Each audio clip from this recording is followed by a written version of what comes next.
তোমরা সবাই এসে গেছো? বাহ, তাহলে তো গল্প বলতে হবে এবার, তাই তো? তাহলে গল্প বলা শুরু করি। আজকের গল্পটা কিন্তু বেশ দারুণ গল্প, মন দিয়ে শুনবে। হ্যাঁ, বলছি তাহলে শোনো। পাণ্ডবরা তখন আর ঘুরতে ঘুরতে 12 বছর হব সেই সময় এসছে দৈত্য বনে। আর সেখানে এসে আর তারা দেখছে কি, যে ওখানে যারা ওই যারা ঋষি মনি ঋষি এরকম ছিল, তারা কিন্তু আগুন জ্বালতো, নিজের আগুন জ্বালতে জানতো সেই সময়। কাঠে কাঠে ঘষে ঘষে দুটো কাঠকে ঘষতো আর ঘষেই আগুন জ্বলতো, যজ্ঞ করতো। হ্যাঁ, হোম যাগ যজ্ঞ সব করতো তারা। এবার কি হলো না, সেই কাঠ দুটো ছিল একটা একটা ঋষি মুনি ঋষি, সে ওই কাঠ দুটোকে বলতে তখন অরণি, একটা গাছের ওপর তারা রেখে দিত। হ্যাঁ, যাতে মাটিতে না পড়ে থাকে, সেই গাছগুলোকে তারা, এই কাঠগুলোকে গাছের ওপর রেখে দিয়েছে। এ দেবার পর কি হয়েছে না, ওখানে একটা বড় হরিণ, বড় বড় শিং তার। আর সে একটা হরিণ এসে আর তার গাটা খুব চুল করছে। তখন সে আর গাছের গোড়াটায় খুব করে গাটা ঘষছে। আর ঘষতে ঘষতে কী হয়েছে, আর ওই যে গাছটা নড়ছিল, আর গাছটা নড়তে গিয়ে আর ওই অরণি দুটো মানে কাঠ দুটো পড়ে গেছে হরিণের শিঙের ওপরে, আটকে গেছে। আর নাবছে না, হরিণ ভয় পেয়ে গেছে কি হলো তার শিঙেতে। হরিণ দৌড়াতে শুরু করেছে, আর হরিণ যখন দৌড়োয়, লাফিয়ে লাফিয়ে দৌড়োয়, তো সে অনেক দৌড়চ্ছে, কেউ পারছে না। তখন পঞ্চপাণ্ডব ওইখানে ছিল। ব্রাহ্মণ বলছে সেই ঋষি যে তোমরা একবার এনে দেবে গো, দেখো না দেখো না দেখো না, তাহলে খুব মুশকিল হয়ে যাবে না পেলে। তখন সেই হরিণটাকে ধরতে পঞ্চপাণ্ডব দৌড়াতে শুরু করলো। কিন্তু হরিণের সঙ্গে পেরে ওঠে কী করে, হরিণ তো প্রচণ্ড দৌড়চ্ছে, লাফিয়ে লাফিয়ে দৌড়োয়। যাই হোক, ছুটতে ছুটতে ছুটতে ছুটতে তারা হরিণটাকে আর ধরতে পারলো না। হরিণটা কোথায় যে চলে গেল খুঁজেই পেল না। খুব ক্লান্ত হয়ে পড়েছে, আর রোদও ছিল। তখন তারা কি করবে, একটা গাছতলায় গিয়ে আর বসে পড়েছে। বসে হাঁপাচ্ছে, একটু জল হলে খুব ভালো হয়। কে জল এখন তো কোথায় পাবে সেই জল? তখন নকুলকে বলল, নকুল তুমি একটু যাও, একটু জল এনে দাও, দেখো দিকেনি কোথায় পাবে। তো নকুল জল আনতে গেল, কাছাকাছি জল পাচ্ছে না। অনেক হাঁটতে হাঁটতে তারা চলল জল আনতে গিয়ে দেখছে একটা জলাশয় পেয়েছে। আর সেখানে জল খাবার খুব ইচ্ছা হয়েছে, পরিষ্কার জল খেতে গিয়ে যেই যাচ্ছে, অমনি একটা বক গাছের ওপরে বসে আছে। বকটা বলছে যে শোনো নকুল, তুমি জল খাবার আগে আমার প্রশ্নের উত্তর দাও, তবেই তুমি জল খেতে পারবে, না হলে তুমি পারবে না। নকুল বলছে দূর, একটা বক্স তার আবার প্রশ্নের উত্তর, আমার জল তেষ্টা পেয়েছে, আগে তো জল খাই। বলে নকুল আর জল খেতে শুরু করে দিয়েছে। যেই জল খেয়েছে ব্যাস, তারপর তার ছটপটানি, তখন সে ওখানে মরে গেছে, মরে গিয়ে পড়ে আছে। তারপর ওদিকে যুধিষ্ঠির খুব চিন্তা করছে, ভীম অর্জুন সবাই চিন্তা করছে কোথায় গেল, এখনও এলো না কেন নকুল।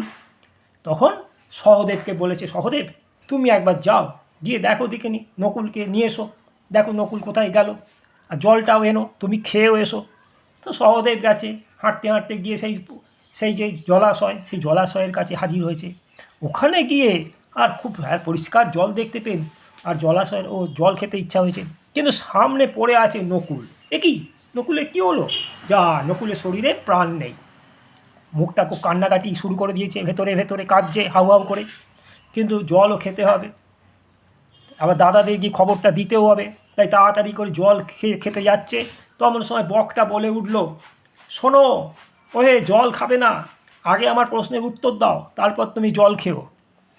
তো তখন কি করবে, তখন নকুল বলছি দূর, একটা বক, সে তার আবার প্রশ্নের উত্তর দিচ্ছে, আগে তো জলটা খাই, দাদার জন্য জল নিয়ে যেতে হবে, খবরটা দিতে হবে, তো নকুল এখানে পড়ে আছে বলে সে আর জল খেতে শুরু করে দিয়েছে।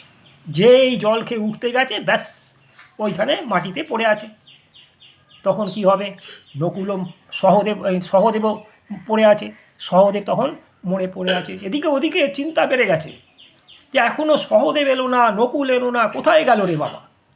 তখন কি হবে, বলেছে ভীম, এই অর্জুন তুমি যাও, তুমি গিয়ে দেখো। অর্জুন বলছে সাই তো, এত বেলা হয়ে গেল কোথায় দেখি।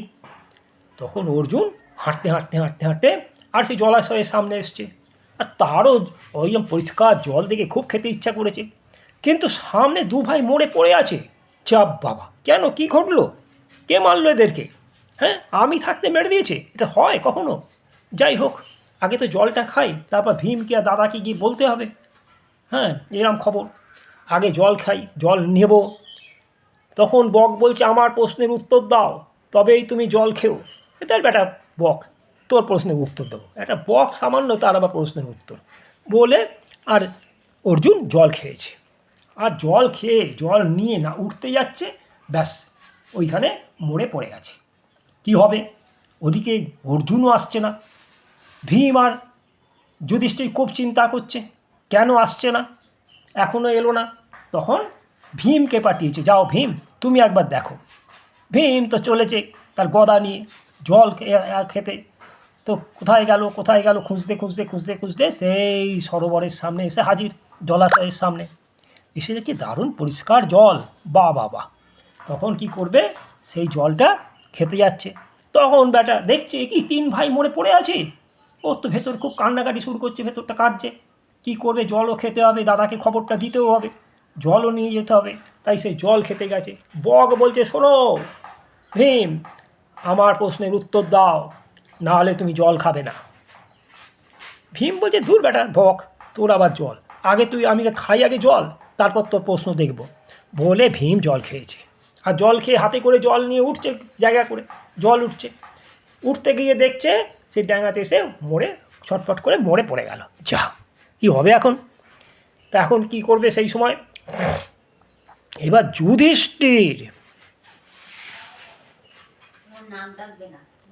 হ্যাঁ যুধিষ্ঠির কী হয়েছে না, সে চিন্তা করছে হিরে আমার 4 ভাই এখনও এলো না, এত কোথায় গেল? যুধিষ্ঠির টেনশান শুরু হয়ে গেছে, চিন্তা বেড়ে গেল, যা এত দেরি তো করা উচিত নয়। তখন যুধিষ্ঠির গেছে দৌড়তে দৌড়তে দৌড়তে দৌড়তে সেই জলাশয়ের সামনে হাজির, দেখছি 4 ভাই মরে পড়ে আছে। কে মারলো এদেরকে? খুব চেঁচামেচি করছে, কে মারলো এদেরকে, কার সাহস হয়েছে? বক বলছে আমি মেরেছি। তুমি মেরেছো? এরা কারা তুমি জানো? বলছি চিনি, সব জানি, আমার প্রশ্নের উত্তর দেয়নি তাই আমি মেরে দিয়েছি। তখন বলছি তুমি মারলে কেন? আরে আমি তো প্রশ্ন করতে চাইছি, আমার প্রশ্নের উত্তর দিচ্ছে না, তার আগে জল খেয়ে নিচ্ছে। তুমিও যদি জল খাও তাহলে তোমারও এই অবস্থা হবে। তখন ওই যুধিষ্ঠিরের বুঝতে পেরেছে, আরে তার মানে এ তো বক নয়, বক হলে তো আমাদের ভাইদের মারতে পারবে না, আমার ভাইরা সাংঘাতিক যোদ্ধা, এ কী করে মারলো? তখন বলছে নিশ্চয়ই বেটায় একটা বড় কেউ হবে, এ তো বক সামান্য বক নয়। তখন যুধিষ্ঠির বলছে আপনাকে আমি নমস্কার করছি, আপনি কে আগে বলুন। তখন সেই যে বকটা বিরাট আকৃতির একটা যক্ষ হয়েছে, সবাই থেকে ভয় পাবে, এরম ভয়ঙ্কর পরিস্থিতি। তা যাই হোক, যুধিষ্ঠির বলছে ঠিক আছে আপনার রূপ ধারণ করুন, বলুন আমি কি করব। বলছে আমার প্রশ্নের উত্তর দাও, যদি পারো তবে তুমি জল খাবে, না হলে খেতে পারবে না। তখন বলছে ঠিক আছে আপনি বলুন কী প্রশ্ন, আমি চেষ্টা করব। হ্যাঁ বলছে হ্যাঁ বলো। বলছে বলো। যুধিষ্ঠিরকে সে অনেক প্রশ্ন করলো, তো সব প্রশ্নের উত্তর দেবার পর এই আর বলছে বলো তো, শেষের দিকে বলছে বলো পৃথিবীর চেয়ে ভারী কে? যুধিষ্ঠির বলছে পৃথিবীর চেয়ে ভারী, পৃথিবীর চেয়ে ভারী হচ্ছে মাতা, মাতার চেয়ে পৃথিবী হালকা, হ্যাঁ মাই হচ্ছে সব থেকে ভারী জিনিস। তখন বলে ঠিক আছে সেটা বুঝলুম, স্বর্গের চেয়ে উঁচুকে মানে আকাশের চেয়ে উঁচুকে? তখন বলছে পিতা, পিতা আকাশের চেয়েও উঁচু। বলছে তাই নাকি, বাহ বাহ। বাতাসের চেয়েও দ্রুতগামীকে, বাতাসের চেয়ে দ্রুতগামীকে? যুধিষ্ঠির বলল বাতাসের চেয়ে দ্রুতগামী হচ্ছে মন, মন এক্ষুনি আমার চিন্তা করবে আমেরিকায় চলে যাবে, এক্ষুনি চিন্তা করবে পাতালে চলে যাবে, এক্ষুনি চিন্তা করবে স্বর্গে চলে যাবে, তাই মনের চেয়ে দ্রুতগামী কেউ নেই। তখন বলছে ঠিক আছে তুমি তৃণের চেয়েও কার সংখ্যা বেশি, ঘাসের চেয়েও তৃণ, ঘাস তার থেকে সংখ্যা কার বেশি? তখন বলছে তৃণর চেয়ে সংখ্যা হচ্ছে চিন্তা। ঠিক আছে, যক্ষ বলল কে ঘুমালে চোখ বোঝে না? বলো বলো যুধিষ্ঠির, কে ঘুমালে চোখ বোঝে না? বলো মাছ। বলো আচ্ছা, কে জন্মেও নড়াচড়া করে না? বলো ডিম। আচ্ছা, কার হৃদয় নেই? বলো পাথরের। বললো আচ্ছা, কে নিজের বেগেতে বড় হয়? বললো নিজের বেগেতেই বড় হয়। বলছে হ্যাঁ বলো, কে নিজের বেগেতে বড় হয়? যুধিষ্ঠির ভেবে চিনতে বলল নদী, নদী নিজের প্রবাহেই বড় হয়ে যায়। বললো বাহ, বলো তো এবার প্রশ্নটা, সংবাদ পথ কি? পথ, মহাপুরুষরা যে পথ দিয়ে যায় সেটাই হলো পথ। আচ্ছা, তাহলে বলো এবার পাচক, এই সংবাদকে, সংবাদ কি? সংবাদ, বলে সংবাদ, সংবাদ হচ্ছে সময় যেন পাচক, সময়টা যেন পাচক মানে রাঁধুনি, আর যে সে যেন প্রাণীদিগকে, এই পৃথিবী বিশ্ব ব্রহ্মাণ্ডে যত প্রাণী আছে সেই প্রাণীগুলোকে ব্যঞ্জন রাঁধিতেছে, ইয়াই হলো সংবাদ। যক্ষ জিজ্ঞাসা করল সুখীকে? বলে সুখী, যার ঋণ নেই, মানে ধার নেই, অথচ দিনান্তে একবার শাক ভাত তরকারি খেয়ে থাকে। তখন যক্ষ বলছে ঠিক আছে, তাহলে আশ্চর্য কি? বলে আশ্চর্য, আশ্চর্য হচ্ছে প্রতিদিন জীবের মৃত্যু হচ্ছে, তথাপি লোকে চিরদিন বাঁচতে চায়, এটাই আশ্চর্য। তাহলে যুধিষ্ঠিরের উত্তরে সন্তুষ্ট হয়ে গেল যক্ষ। বলল বাহ, বলো তোমার ইচ্ছা মতো একটা বর চাইতে পারো, তোমার ইচ্ছা মতো একটা ভাইকে চাইতে পারো, আমি বাঁচিয়ে দেব। এ কথায় যুধিষ্ঠির বললেন তবে দয়া করিয়া নকুলকে বাঁচিয়ে দিন, দয়া করে নকুলকে বাঁচিয়ে দিন।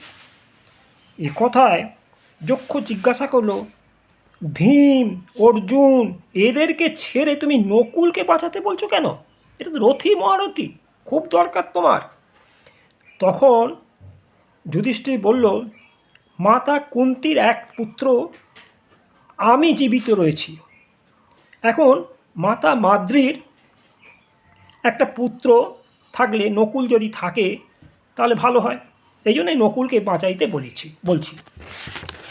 তখন যক্ষ খুব তুষ্ট হয়ে গেল, সন্তুষ্ট হয়ে ভীম, অর্জুন, নকুল, সহদেব চারজনকেই বাঁচিয়ে দিল। তারপর সে নিজের পরিচয় দিয়ে বলল বাছা, আমি ধর্ম, আমি নিজে স্বয়ং ধর্ম, তোমার মহত্ব দেখিয়া বড়ই সন্তুষ্ট হয়েছি, তুমি বর চাও। যুধিষ্ঠির বললেন তবে সেই ব্রাহ্মণ ওই অরণি দুটো ফিরে পাক, এই বরটা দিন। ধর্ম বলল তোমাকে পরীক্ষা করবার জন্য আমি হরিণ সেজেছিলাম আর এই অরণি দুটো নিয়ে গেছিলাম, ব্রাহ্মণ তা পেয়ে যাবে। যুধিষ্ঠির বললেন ঠিক আছে, তাহলে আমাদের বনবাসের, তা বললো যে যক্ষ বলল তা ঠিক আছে আর একটা বর চাও। যুধিষ্ঠির বললেন তাহলে আমাদের যে বনবাসে তো 12 বছর শেষ হয়ে যাচ্ছে, এবার আর একটা 1 বছর কাল আমাদের অজ্ঞাতবাসে থাকতে হবে, সেই সময় যেন কেউ আমাদেরকে চিনতে না পারে, দয়া করে এই বর দিন। ধর্ম বললেন আচ্ছা, তোর ছদ্মবেশে পৃথিবীর যে প্রান্তেই যাও না কেন তোমাদেরকে কেউ খুঁজে পাবে না, চিনতে পারবে না। যুধিষ্ঠির বললেন আমাদের যেন পাপে মতি না হয়,